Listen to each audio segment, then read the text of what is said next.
I'm Tova with Professor Pincushion, and today's tutorial is going to show you how to add a zipper pocket to your projects. Ever start a project and think that it could be improved with the addition of a zippered pocket? It's actually quite easy to add on, and this method can be used for most projects. Whether it's a purse, jacket, or backpack, there's no reason why you can't have as many pockets as you want. Let's go ahead and get started.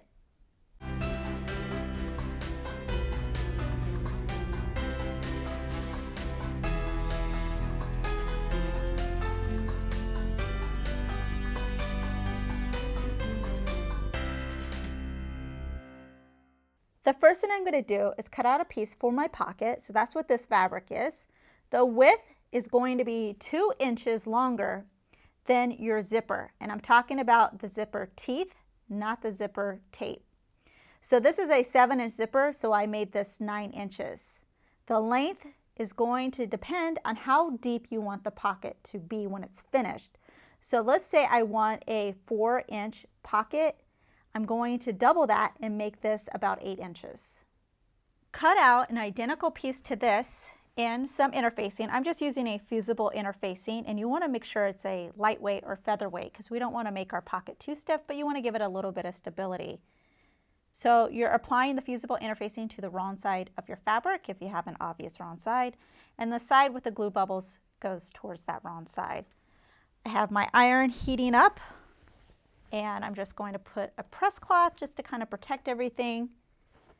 And then I'm just going to dampen it with my spray bottle here. And then once it's damp, I'm just going to lay down my iron in one section to start the fusing process.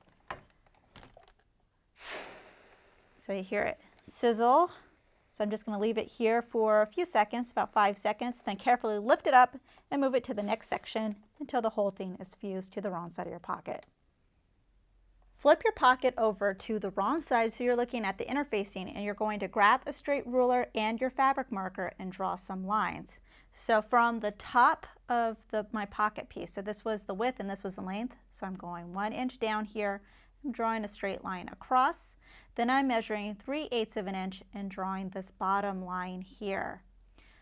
Remember, our pocket was about 2 inches bigger than the length of our zipper, so I can go 1 inch here, draw a line. I could go 1 inch here, draw another line. Then the center line is just placed in the center of this box. So that's where the center line comes from. Then on the center line, I'm going to measure up 3/8 of an inch, and then I'm going to draw a diagonal line to the corner. So that's where we get this triangle, and I do the same thing on this side as well. Next, we're going to start attaching our pocket piece to our main piece where we want our pocket to appear. So we're going to pretend this is the side of my purse or something, or it's a piece of garment. So you're just cutting it out as normal. Now you're attaching the pocket before you start any of the assembly of whatever you're creating. If this is a purse piece and you need to apply interfacing or fusible fleece, you can go ahead and do that before you get to this point. So I have it facing right side up, and I also have it in the direction that it's going to be when I'm looking at it, right side. So we're going to say this is the top of my purse piece and this is the bottom of my purse piece. I'm going to go ahead and fold this in half and press it just so I end up with a crease and I know where the center is. Then I'm going to go ahead and take my pocket piece, and I'm also going to put a crease in it so I know where the center is.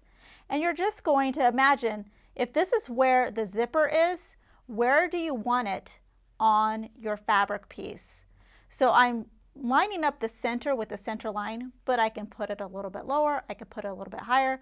You just don't want to put it too high that you're cutting into the seam allowance, so more on the lower side, but you want to make sure you don't put it too low so when you fold up your pocket piece, the bottom of your pocket hangs past the bottom of your fabric piece here.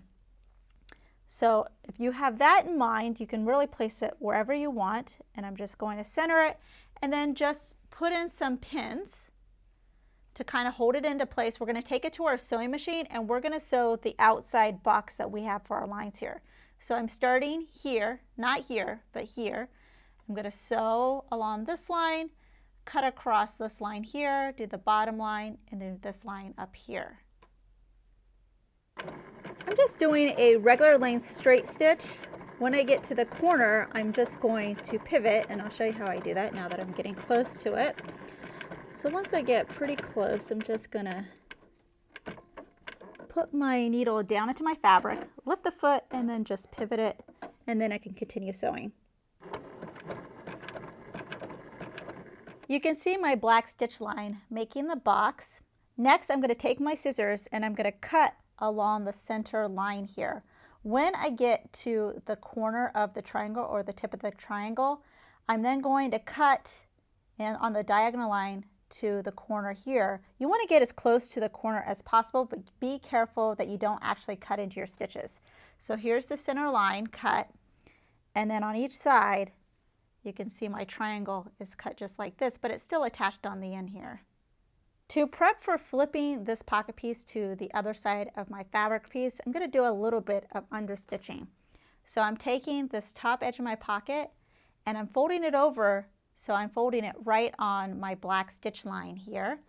So the seam allowance is right underneath my pocket fabric, and that's what I want to do with the understitch, is I want to sew the seam allowance to the pocket fabric. You don't need to start stitching here at the corner because we don't want to get the triangle, but maybe just past the triangle. So with it folded like this, and make sure you have the section out of the way, you're going to stitch about right here and you're going to go to this edge. And again, you're not going all the way to the end. You want to stop before you get to the triangle. After I do this one, I'm then going to understitch this line down here as well. So again, I'm folding right on my stitches. So the seam allowance is right underneath, and I'm going to do the understitch on the pocket side, and you just want to make sure that you keep this side out of the way when you're sewing on this side. I'm understitching right next to that seam line on the pocket side, doing a regular straight stitch. Don't forget to back stitch on the ends and keeping the opposite side out of the way as you're sewing.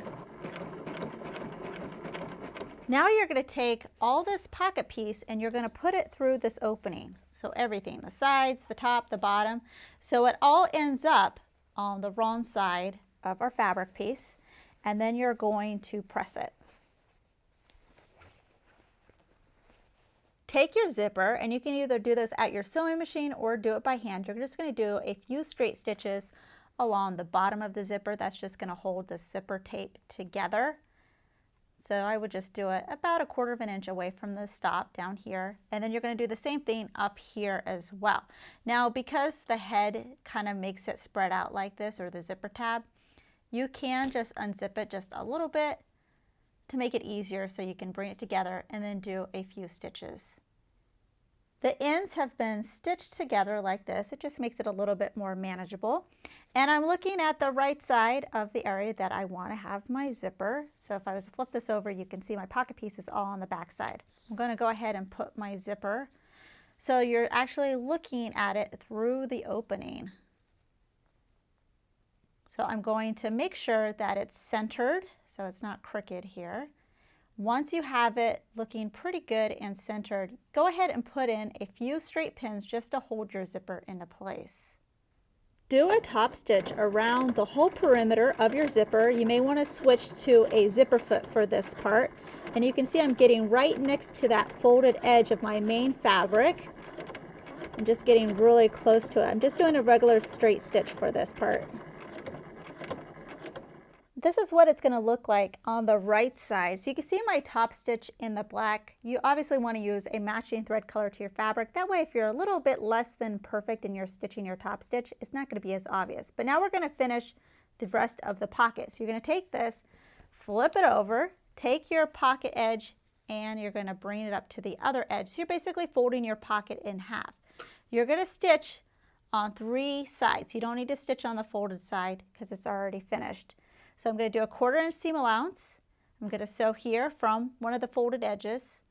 Sew up, sew across, and then sew down. You just need to be careful that you're not accidentally sewing this again. So if let's say I'm sewing this side, I'm going to take this fabric and I'm going to fold it out of the way. So that way I'm only stitching the pocket side. Once I move to this side, I can do the same thing. Take it, move it out of the way. I finished the seam around my pocket, so now the pocket is completed, and you can see it's not attached to the main fabric besides the point of where the zipper is. Flip this over to the right side, go ahead and unzip it. And there you can see my maroon pocket. So you can do a contrasting one if you want something fun. Once the pocket is done, you can continue the construction of the rest of your project.